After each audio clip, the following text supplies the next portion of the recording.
Pahalgam attack అయిన తర్వాత పాకిస్తాన్ భారత్ పైన చాలా కుట్రలు చేయడానికి ప్రయత్నించింది. ముఖ్యంగా భారత్ శత్రు దేశాలైన ఒకటి చైనా కావచ్చు, 2 బంగ్లాదేశ్ కావచ్చు, ఇంకొకటి టర్కీ కావచ్చు. ఈ 3 దేశాల నుంచి కూడా చాలా సపోర్ట్‌ని తీసుకొని భారత్ పైన యుద్ధం చేయడానికి పాకిస్తాన్ ప్రయత్నించింది. అంటే ఈ భారత్ మొత్తాన్ని కూడా ఆక్రమించి ఇది మొత్తం కూడా హిందూ దేశాన్నంతా కూడా ఒక ఇస్లాం దేశంగా మార్చేయడానికి చాలా పన్నాగాలు, ప్రయత్నాలు చేసింది. వాటన్నిటిని భారత సైన్యం తిప్పికొట్టింది. దాని గురించి మనం తర్వాత మాట్లాడుకుందాం.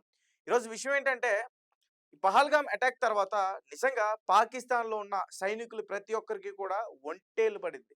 ఎందుకంటే దాడి ఆ రకంగా జరిగింది. అయితే భారత్‌ని ఎదుర్కోవాలి. వాళ్ళ దగ్గరున్న సత్తా సరిపోవట్లే. వాళ్ళ దగ్గరున్న దమ్ము సరిపోవట్లే. సైనికులు పారిపోతున్నారు. సైనికులు రిజైన్ చేస్తా ఉన్నారు. మరి భారత్‌ని ఎలా ఎదుర్కొంటా ఉంటారు? ఒక పక్క వాళ్ళు 20 మందొస్తే మన వాళ్ళు 5గురు వాళ్ళని లేపేస్తున్నారు బోర్డర్స్ దగ్గర. అలాంటి సిట్యుయేషన్ ఉంది. వాళ్ళ సైనికులు కూడా పారిపోతున్నారు, రిజైన్ చేస్తున్నారు, రాజీనామా చేస్తున్నారు, ఏడుస్తున్నారు. భారత్‌తో యుద్ధం అంటే పాకిస్తాన్‌కి మరణమే. పాకిస్తాన్ ప్రజలు ఖచ్చితంగా చనిపోవాల్సిందని ఈ రకంగా అక్కడ చాలా మంది ఫైట్ చేశారు. ఇవన్నీ కూడా ఈ పహల్గామ్ అటాక్ జరిగిన తర్వాత మనం ఆపరేషన్ సింధూర్ చేపట్టిన తర్వాత ఈ ప్రతి దాని గురించి కూడా చెప్పుకున్నాం.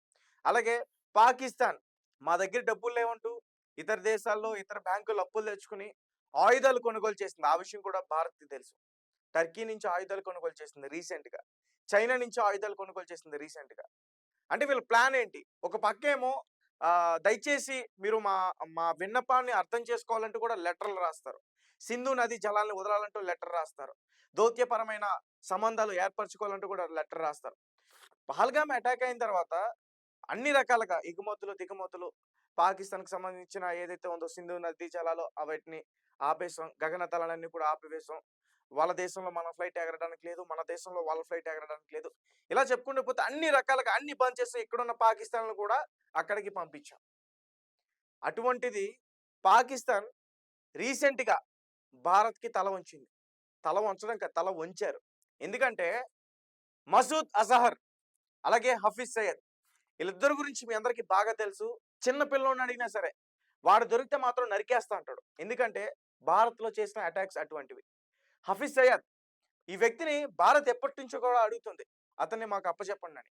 కానీ పాకిస్తాన్ అప్పజెప్పట్లేదు. పైగా అతనికి మా దేశానికి ఎటువంటి సంబంధం లేదు. అతను మా దేశంలో లేడు అంటూ కూడా చెప్తా ఉన్నారు. అయితే రీసెంట్‌గా పాకిస్తాన్‌కి సంబంధించి మాజీ విదేశాంగ మంత్రి బిలావల్ భుట్టో ఈయన ఒక మీడియా పత్రికకి ఇంటర్వ్యూ ఇస్తూ హఫీజ్ సయ్యద్ మా కస్టడీలోనే ఉన్నాడంటూ కూడా ఒక విషయం చెప్పడం జరిగింది.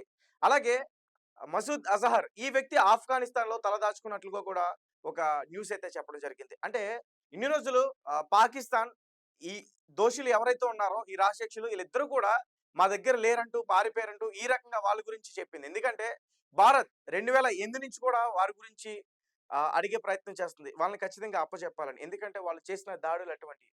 2008 నవంబర్ 26వ తారీఖు ముంబైలో ఛత్రపతి శివాజీ రైల్వే స్టేషన్‌లో ఒక బాంబ్‌తో దాడి చేశారు.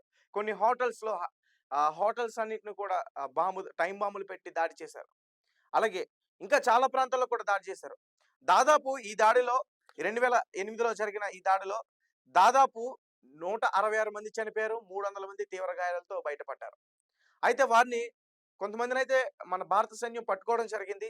ముఖ్యంగా ఆరిలో వారిలో ఉన్న కసాబ్ అనే ఒక రాక్షసుని కూడా పట్టుకున్నాం. దాని తర్వాత అతను కూడా ఉరిశిక్ష వేసి అతను కూడా అంతం చేయడం జరిగింది. అయితే 1999 ఇప్పుడు మసూద్ అజహర్ ఈ వ్యక్తి హైజాక్ చేశారు. ఈ వ్యక్తిని అరెస్ట్ చేశారు. అంటే ఫేక్ ప్రూఫ్స్ అన్ని కూడా పెట్టుకొని కాశ్మీర్‌లో దొంగదారిగా వచ్చేస్తుంటే ఈ వ్యక్తిని పట్టుకొని అరెస్ట్ చేయడం జరిగింది. దాని తర్వాత వీళ్ళ తమ్ముడు మన భారతదేశానికి సంబంధించిన ఎయిర్ ఇండియా అనే ఒక ఫ్లైట్‌ని హైజాక్ చేసి, దాని తర్వాత అది లోహర్ అలాగే దుబాయ్ మీదుగా ఆఫ్ఘనిస్తాన్ తీసుకెళ్ళిపోయారు. తీసుకెళ్ళిపోయిన తర్వాత మసూద్ అజహర్‌ని విడుదల చేస్తే గాని ఇక్కడున్న ప్రయాణికుల్ని సేఫ్‌గా మీకు పంపించం. అలాగే మాకు దాదాపు 200 మిలియన్ అంటే మన భారతదేశ లెక్కల ప్రకారం రూపీస్‌లో దాదాపు 1400 కోట్లు అడిగారు. సో, ఇవన్నీ కూడా సమకూర్చింది భారత్. ఆ వ్యక్తి ఎవరైతే కొంతమంది ఖైదీలుగా ఉన్నారో మిలిటెంట్స్ వాళ్ళందరిని కూడా విడుదల చేసి వాళ్ళకి అప్పగించడం జరిగింది. అయితే రీసెంట్‌గా ఇదంతా కూడా ఎందుకు చెప్తున్నానంటే, ఈ నీచుల్నిద్దరిని కూడా పాకిస్తాన్‌కి సంబంధించిన వ్యక్తి ఎవరైతే ఉన్నారో విదేశాంగ మంత్రి, వాళ్ళిద్దరిని కూడా భారత్‌కి అప్పగిస్తామంటూ కూడా చెప్తా ఉన్నారు. వారికి కేవలం ఇప్పుడు కావాల్సిందేంటంటే సింధు నదీ జలాలు. ఆ జలాలు గనక విడుదల చేయకపోతే నాకు తెలిసి పాకిస్తాన్‌లో దాదాపు ఒక 30-40% అందరూ కూడా దాహంతో చనిపోతారు. అటువంటి పరిస్థితి అయితే ఇప్పుడు అక్కడ ఉంది. అయితే ఇప్పుడు ఈ వ్యాఖ్యలు చేస్తుంది కూడా అక్కడ ప్రధాన పార్టీ కూడా కాదు. రూలింగ్‌లో ఉన్న పార్టీ నాయకులు కూడా కాదు. పూర్తిగా యాంటీగా ఉన్న పీపుల్స్ పార్టీ. సో, ఇమ్రాన్ ఖాన్ ఈ వ్యక్తి గురించి ఆల్రెడీ తెలుసు మనందరికీ. అతను కూడా జైల్‌లో ఉన్నప్పుడు కూడా ఈ పహల్గామ్ అటాక్ అయిన తర్వాత ఆపరేషన్ సింధూర్ ఎప్పుడైతే మన భారత సైన్యం అటాక్ చేస్తుందో అప్పుడు కూడా అతను పాకిస్తాన్ సైన్యాన్ని హెచ్చరించాడు. భారత్‌తో యుద్ధం అంటే అంత తేలిక కాదు. ఖచ్చితంగా ప్రాణాలు తెగించాలి. మన ప్రాణాలు, మన సివిలియన్స్‌ని, మన ప్రజల్ని కాపాడుకోవాలంటే భారత్‌తో సత్య సంబంధాలు ఉండాలి. దౌత్యపరమైన సంబంధాలు ఉండాలి. ఖచ్చితంగా శాంతి చర్చలు జరపాలంటూ కూడా అతను కూడా జైల్‌లో ఉండి ఒక ఎక్స్ అకౌంట్‌లో కూడా ట్వీట్ వేయడం జరిగింది. సో, మొత్తానికి ఆహ్, పాకిస్తాన్ ఈ పహల్గామ్ అటాక్ తర్వాత భారత్, భారత్‌కి వాళ్ళు తల వంచారని చెప్పుకోవాలి. తల వంచారని కూడా చెప్పుకోవాలి. వాళ్ళిద్దరిని కూడా త్వరలోనే మన భారత్‌కి అప్పగించబోతున్నారు.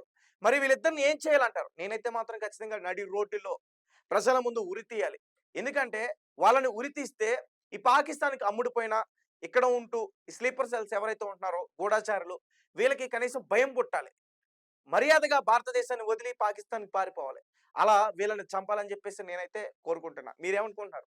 ఆ విషయం నాకు ఖచ్చితంగా కామెంట్ రూపంలో తెలియపరచండి.